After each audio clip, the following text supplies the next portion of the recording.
Assalamu alaikum dear student, I am Sayyida Rabab Fatima. Today we are going to start unit number 8 projection of a side of a triangle grade 10th. सबसे पहले हमें जो चीज़ clear होनी चाहिए वो होनी चाहिए कि प्रोजेक्शन बेसिकली होती क्या है. सो उसे करते हैं understand. Projection here means the representation of a figure or solid on a plane as it would look from particular direction. क्या मतलब है इस बात का, इसको थोड़ा सा समझने की कोशिश करते हैं कि हम बात कर रहे हैं कि किसी भी हम एक पॉइंट या लाइन या किसी भी हम चीज़ को लेकर चल सकते हैं, फिगर को लेकर चल सकते हैं, सॉलिड किसी चीज़ को लेकर चल सकते हैं. किस तरह हम उसको लेकर चल रहे हैं, उसको किस तरह रिप्रेजेंट कर रहे हैं स्टूडेंट, उसको समझने की ज़रूरत है. हम उसको रिप्रेजेंट कर रहे हैं एक प्लेन से दूसरे प्लेन के ऊपर. तो इसका मतलब ये है कि जो हम बेसिकली लेंगे, फिगर लेंगे या सॉलिड लेंगे या पॉइंट लेंगे या लाइन लेंगे, उसकी हमें साया बनता हुआ नज़र आएगा, जो शैडो की हम बात करेंगे स्टूडेंट, वो बेसिकली हम उस सेंस में प्रोजेक्शन को लेकर चलते हैं. अगर हम इसको शॉर्ट टू द पॉइंट समझने की कोशिश करें कि प्रोजेक्शन क्या होती है, प्रोजेक्शन बेसिकली होती है फुटिंग इमेज. मतलब कि हम अर्थ के ऊपर जो इमेज बनती हुई किसी भी चीज़ की देख सकते हैं, वो क्या कहलाता है, प्रोजेक्शन कहलाती है. उस फिगर की, उस सॉलिड की, या हम लाइन पॉइंट जिसकी भी बात कर रहे हों. तो हम बेसिकली इस चैप्टर में बात कर रहे हैं साइड्स के अकॉर्डिंगली. तो साइड्स बेसिकली रिप्रेजेंट करती हैं लाइन सेगमेंट्स को. लाइन सेगमेंट को अंडरस्टैंड करने से पहले हम अंडरस्टैंड करते हैं किसे, हम अंडरस्टैंड करते हैं पॉइंट को. So projection of a point on a line. Let's suppose कि हम प्रोजेक्शन देख रहे हैं किस तरीके से. एक हमारे पास पॉइंट P है, लाइन है हमारे पास L, और एक और हमारे पास लाइन है M. So the projection of a point on a line when it is external to the line, that is a point not belonging to a line is, तो basically ये जो perpendicular line आई है, जिस point पे touch करेगी हमारे पास जो line segment ले रहे हैं या हम लाइन ले रहे हैं, तो वो बेसिकली क्या कहलाएगी, वो हम उससे कहेंगे फुट ऑफ द परपेंडिकुलर. मतलब वो पॉइंट जो कि टच कर रहा है किसको, उस लाइन सेगमेंट को, जो कि एक परपेंडिकुलर लाइन का ही हमारे पास एंड पॉइंट है. स्टार्टिंग पॉइंट है जहाँ से हमने स्टार्ट किया, और एंड पॉइंट है जहाँ पे उसने टच किया. तो वो जहाँ पे टच कर रहा है वो पॉइंट है बेसिकली किसको शो कर रहा है, फुट ऑफ परपेंडिकुलर को शो कर रहा है. तो हमेशा याद रखेंगे जब भी हम प्रोजेक्शन की बात करते हैं तो हमें परपेंडिकुलर लाइन का नज़र आना या परपेंडिकुलर लाइन का ड्रॉ होना बहुत ज़्यादा ज़रूरी है, अदरवाइज़ हम प्रोजेक्शन को डिफ़ाइन नहीं कर सकते. अब हमने देखा कि अभी तक हम बात करें एक पॉइंट के लिहाज से. अगर, और मैंने आपसे कहा था कि हम ऐसा पॉइंट ले रहे हैं जो कि लाइन के ऊपर नहीं है स्टूडेंट. तो अगर मैं कोई ऐसा पॉइंट ले लूँ जो लाइन के ऊपर ही हो, तो उसकी प्रोजेक्शन हम किस तरह से देख सकते हैं. तो हमेशा याद रखिएगा कि ऐसा पॉइंट जो लाइन के ऊपर ही हो, उसकी प्रोजेक्शन वो खुद ही होता है. लेट्स सपोज हम एक लाइन ले लेते हैं. लाइन हमारे पास आ गई और इस लाइन के ऊपर मैं कोई सा भी पॉइंट ले लेती हूँ. Let's suppose this is the point M. अब ये पॉइंट जो M है, इसकी प्रोजेक्शन ये पॉइंट ही है. क्यों स्टूडेंट, क्योंकि हमें पता है प्रोजेक्शन के लिए हमें एक परपेंडिकुलर ड्रॉ करना है, और परपेंडिकुलर ड्रॉ करने के लिए ऑब्वियसली कोई डिस्टेंस होगा तो हम परपेंडिकुलर ड्रॉ कर सकते हैं. यस स्टूडेंट, हमने देखा कि जब हम समझ रहे हैं इस बात को कि जो हम ले रहे हैं प्रोजेक्शन वर्ड बेसिकली वो क्या है, किसको रिप्रेजेंट कर रहा है. आम अल्फाज में देखें तो वो साई की हम बात कर रहे हैं, हम शैडो की बात कर रहे हैं. Okay, the projection of a line segment on a line is the line segment formed by the projection of the end point of the line segment on the line. क्या मतलब है, इसको समझते हैं कि एक लाइन सेगमेंट मेरे पास हो, उसकी मैं प्रोजेक्शन फाइंड करना चाह रही हूँ किसी भी लाइन के ऊपर. तो वो मैं कैसे कर सकती हूँ, उसके लिए देखें, अब जिस लाइन सेगमेंट की मुझे प्रोजेक्शन फाइंड करनी है उसके 2 एंड पॉइंट्स होंगे. उन दोनों एंड पॉइंट से स्टूडेंट मुझे क्या करना है, परपेंडिकुलर ड्रॉ करना है. तो अगर मैं परपेंडिकुलर ड्रॉ करती हूँ तो ऑब्वियसली जो 2 डिफरेंट पॉइंट्स हैं तो उनके परपेंडिकुलर भी डिफरेंट पॉइंट्स पे हमें मिलेंगे लाइन के ऊपर. तो जो डिफरेंट पॉइंट्स हमें मिलेंगे, अब जो हमें उनके दरमियान में पार्ट नज़र आएगा वो बेसिकली प्रोजेक्शन होगी उस लाइन सेगमेंट की. ओके, अब हमने पॉइंट की भी बात कर ली, अब हमने बात कर ली लाइन सेगमेंट के भी कि किस तरह से हम लाइन सेगमेंट को कर सकते हैं अंडरस्टैंड. अब देखें स्टूडेंट, अगर मैं आपसे कह रही हूँ कि मेरे पास कुछ इस तरीके से पॉइंट और लाइन सेगमेंट है, अब उसको समझने की कोशिश कीजिएगा. या लाइन सेगमेंट है कि मेरे पास एक लाइन है और दूसरी लाइन सेगमेंट जिसकी मुझे प्रोजेक्शन फाइंड करनी है. अब वो दोनों पॉइंट्स उससे हटकर नहीं है, एक पॉइंट उस लाइन के ऊपर है और एक पॉइंट उस लाइन के ऊपर नहीं है।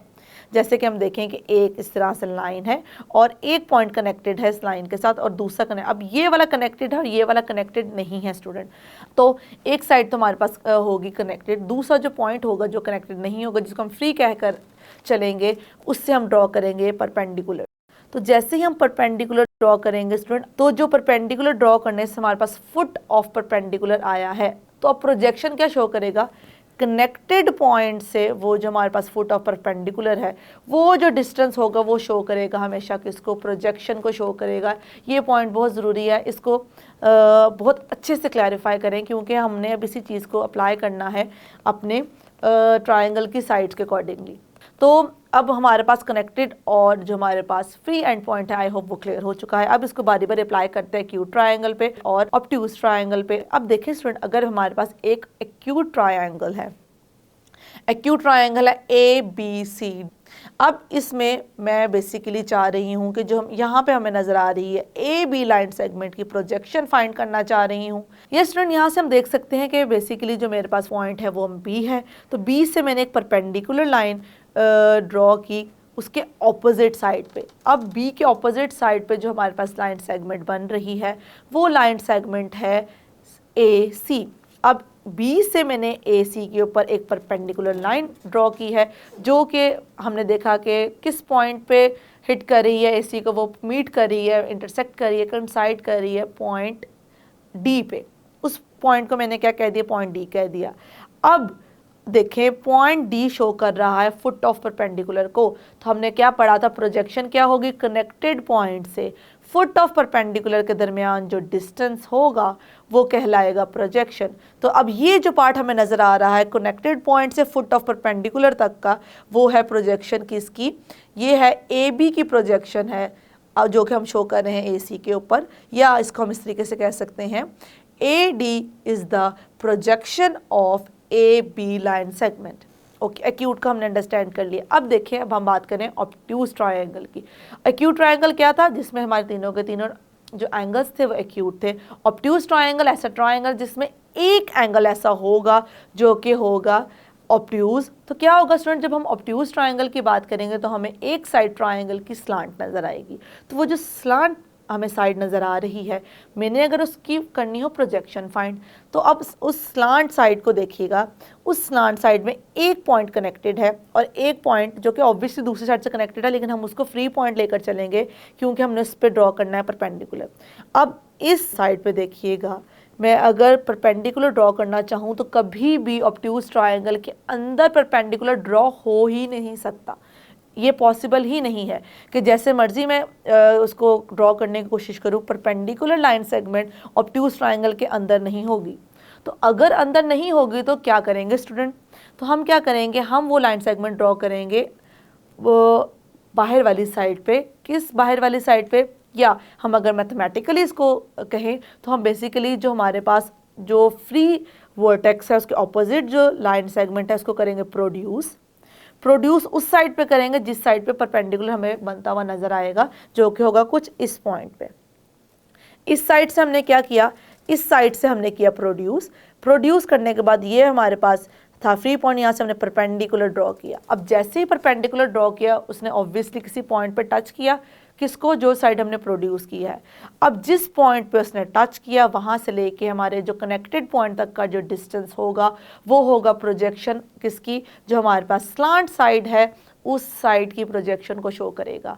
तो ये चीज़ बहुत ज़रूरी है क्योंकि हम जब फिगर्स ड्रॉ करेंगे आपको पता होना चाहिए कि हमने ऑब्ट्यूज ट्रायंगल के लिए जो परपेंडिकुलर ड्रॉ करना है वो कहाँ पे आएगा।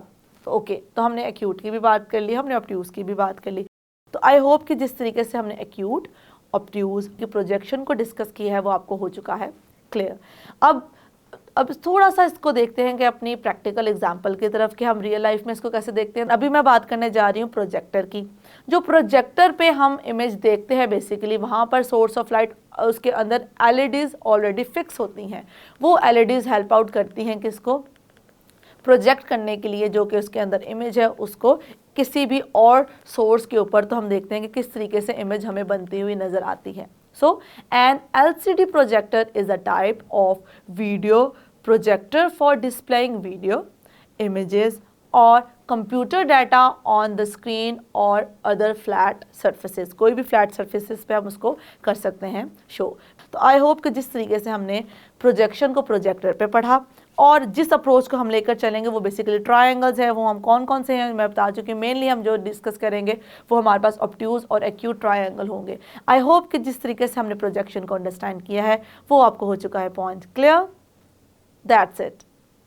ये स्टूडेंट, हमने आज के लेक्चर में पढ़ा प्रोजेक्शन के बारे में। आई होप जिस तरीके से हमने इसकी अंडरस्टैंडिंग क्रिएट की है वो आपको हो चुकी है clear. See you in the next lecture. Take care yourself. अल्लाह हाफिज़।